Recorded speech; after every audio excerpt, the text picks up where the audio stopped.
Today we have a Detroit 60 with a water pump leaking. To get to it, we got to remove this intercooler piping out the way. Makes more space. This coolant hose, this coolant hose, this coolant hose. Two more down there. A total 1, 2, 3, 4, 5, 6, 7. 7 hoses to get it out. Before we do that, we got to drain our coolant. So it didn't lose all the coolant.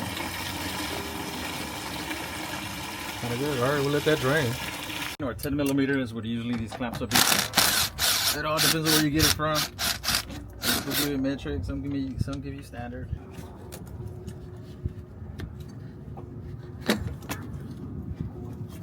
Like you see, this is our water pump right here, and we have to remove 1, 2, 3, 4, 5, 6. 6 hoses should come out.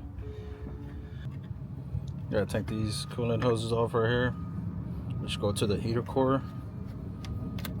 And it actually wants to go off. Okay. Clamps are usually 8 millimeter. We gotta replace this hose too, because the guy said, yeah, it cracked right here on him, so he's able to save it. Yeah, okay. Remove the clamps and then slide this hose up, unless it's not bolted down. Voila. Alright. As you can see, we already got the hose moved to the side. That one off, that one off. Those off. The one at the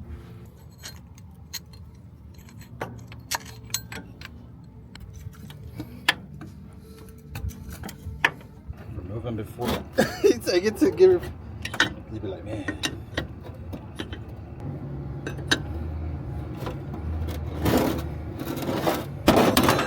Hopefully you had your Wheaties. That look real easy.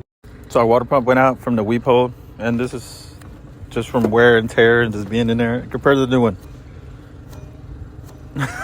All right, our new water pump ready to go back in. All the fittings back in place. Replace coolant hose that needs to be replaced. Cleaned it all up. Surface ready. Thermostats are in. But yeah, let's get it back in. All our fittings are back in too.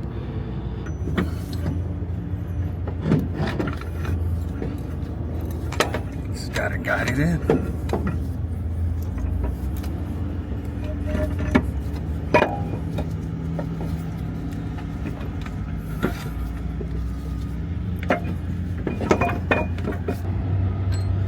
One is hitting way down here.